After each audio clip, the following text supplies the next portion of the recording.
Fever down! Bow, bow, bow! Man, I think it's the next step up mentality as far as players. Our shifts keep changing. Everybody doing a different role, and so I think we all got the mentality where you give and you sacrifice, and I think that's what y'all see. The Indiana Fever just pulled off something nobody saw coming without Caitlin Clark on the court, facing a Dallas Wings team hungry for an upset and coming off a brutal loss to the Sparks the night before everything pointed to disaster. The crowd of 49 came expecting to see Clark face Paige Bueckers for the first time in the WNBA. Instead, they witnessed something even more remarkable. What happened in those final minutes will change how you see this Fever team forever, and what Aliyah Boston said after the game's 6 words that perfectly captured why this win means everything. If you support the Fever, comment, "I've got the Fever" down below. Let's. Yeah, I think for us, it's about knowing that basketball is a game of runs, and they made their run in that third quarter, and honestly, just continue to stay composed and take it each possession at a time is something that we've been working on, and so for us, that was our focus, is get a stop, go down and score, get another stop, and we try to get a kill. Picture this massive buildup that had the entire WNBA world talking. Clark versus Bueckers, the #1 pick from 2024 against the top pick from 2025. This wasn't just any regular season game. This was the matchup everyone had been waiting for since draft night. The Dallas Wings knew they had something special brewing, so they made a huge decision. They moved the game from their usual home at College Park Center to the massive American Airlines Center, where the Mavericks play. Think about that for a second. You don't just move a game to a 20,000-seat arena unless... Finding out this morning that we probably need to hold out again today. It really is a day-to-day thing, and I think for us, making sure that we're prioritizing her long-term health and wellness. Anybody who's had some of these types of injuries understand that sometimes it's a process. She's a quick healer, and she's been doing everything that she can to get back on the floor. So, we just want to make sure that we're hypersensitive to the big picture. Clark's groin injury flares up 2 nights before the game. The most hyped matchup of the season suddenly becomes a giant question mark. You've got thousands of fans who bought tickets specifically to see these two go head-to-head, and now the main attraction might not even play. A disappointment for them more than anything, because you want them to see her at her best and us at our best. I hate that for fans, but at the same time, again, for us as a team, and for Caitlin as a person and player, her health and wellness is the priority. But here's the thing that made this whole situation even more intense. The Fever had just gotten absolutely destroyed by the Los Angeles Sparks the night before. We're talking about a team that looked completely lost without their star running the show. The pace was slow, the ball movement was terrible. Aliyah Boston barely got any touches. Everything that makes Indiana dangerous just fell apart when Clark wasn't on the court. I think the biggest thing for us is our attention to detail in our screening. We've got to be great screeners. We got to make sure we slow down and use our screen and our spacing. We've had some games where our spacing has been poor, and that has not allowed Kelsey to get downhill, and it hasn't allowed space for Aliyah to get going either. So I think that the 2 most important things for us right now offensively is attention to detail and screening and spacing. Dallas was absolutely licking their chops. They knew exactly what happens when a Fever play. Without Clark, the offense becomes predictable. Boston gets forgotten about. The whole system breaks down. This looked like the perfect opportunity for the Wings to make a statement against a wounded team that had been struggling. But here's what nobody expected. Even without Clark confirmed to play, 49 people still showed up. That's right, they set a new Texas women's basketball attendance record without the main attraction even being guaranteed to take the court. Think about what that says about the power of this rivalry and the growth of women's basketball. We'll start Ari today. We'll start her and bring Sid off the bench a little bit. I don't want to take Kelsey out of what she naturally does instinctually on the wing and overload her from a point guard perspective. So with having Ari and having Sid, they'll give us a couple different looks right there. The Wings walked into that game thinking they had a wounded animal. Cornered coach Stephanie White shocked everyone by starting Ari McDonald for the first time, completely changing the lineup that everyone expected. Nobody knew what to expect from this new look. What happened next would reveal something about this Fever team that even their biggest fans didn't know was There, the stage was set for either complete disaster or something absolutely magical. The first quarter starts and something absolutely incredible happens. The Fever don't just survive. Without Clark on the court, they completely explode right out of the gate. Ari McDonald brings this energy that nobody saw coming. She's pushing the pace like her life depends. Charles can't finish. Gotta finish that. Oh, beautiful pass. McDonald counted in one. Run.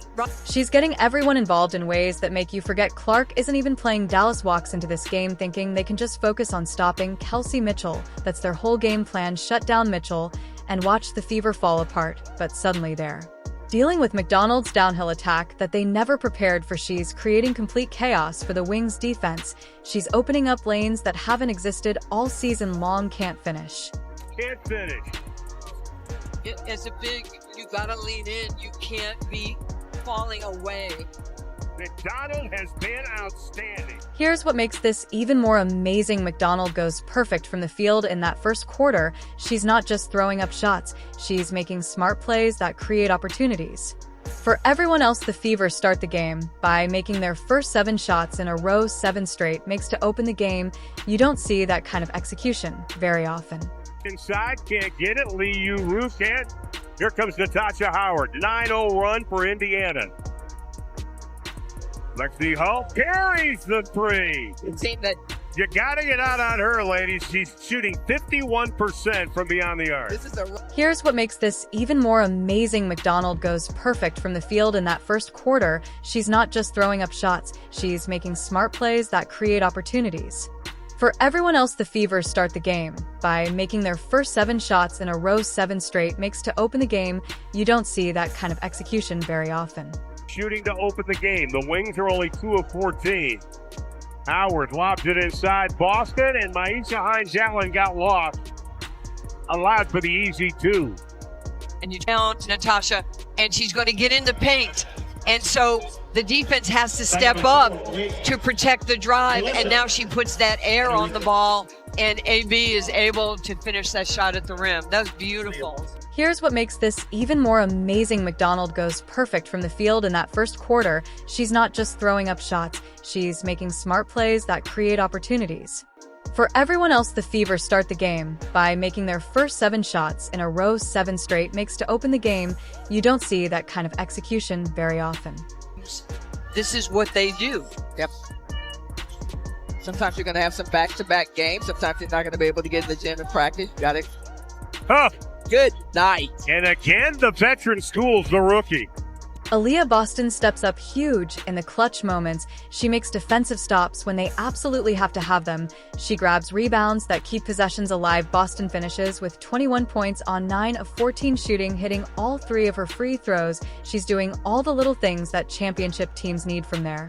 Big players, the crowd is going absolutely wild. They're watching 2 teams refuse to back down. Both sides are trading big shots like a heavyweight fight. Neither team wants to give an inch. The energy in that arena is electric in a way that only happens during special games. Paige is just such a smart player. She reads defensive well. She knows how to pick you apart.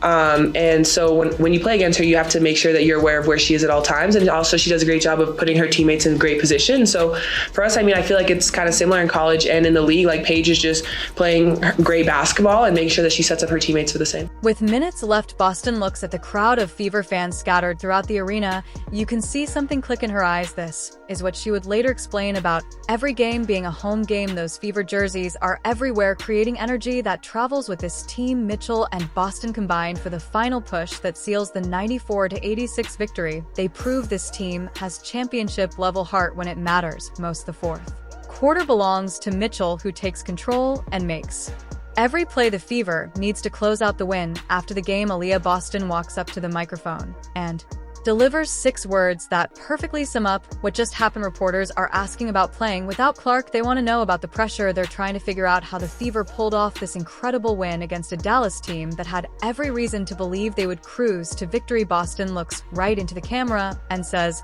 "Every game is a home game." Those 6 words hit different. Suddenly, everything makes sense about what happened in that arena. The energy, the confidence, the way this team played like they belonged on that stage. Every little thing matters. Mitchell gives it up. Natasha Howard, beautiful shot. Howard with a double-double of 12 and 11. Indiana by... The same the Wings cut the lead to single digits, you can feel that familiar panic setting in around the arena. This is exactly where the Fever usually fall apart. Without Clark on the court, the pace slows down, the ball stops moving, players start pressing and making bad decisions. Everything that went wrong against the Sparks the night before starts creeping back into the game, but Kelsey Mitchell refuses to let this slip. Away she goes into complete takeover mode with shots that would make Clark proud. Mitchell drops 32 points with 7 assists, making 11 of 17 shots from the field. More importantly, she's making the right play every single time down the court. She's not forcing bad shots. She's creating opportunities for her teammates while taking control of the offense. Incoming! In! Yo, great job. Okay, great job. We weathered a storm. We found some toughness in the fourth quarter to be able to get stops and to execute, right? We grew tonight. I mean, it really, everybody just good stuff, okay? Good stuff all around. That's a big time win for us on a back-to-back at the end of a tough road trip, so good stuff. Hey, one more. Coach's 100th.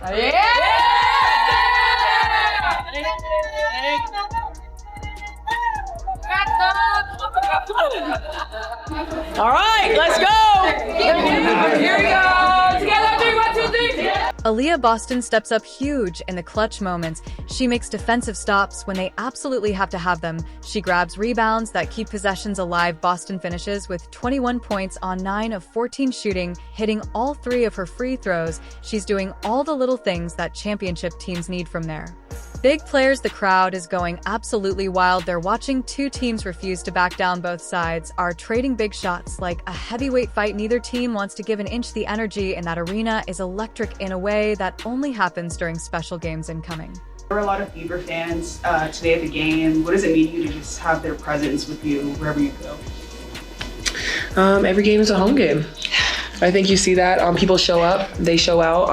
I think it's great for this league, just people continuing to come to games and watch, because I think when people show up to watch a game, they might have came for one person, but they leave liking many more. And so I think that's the way you look at it, right? You've had this arena that's filled and people are coming in, they're like, whoa, I like her, she's tough. And so I think it's just great for the game.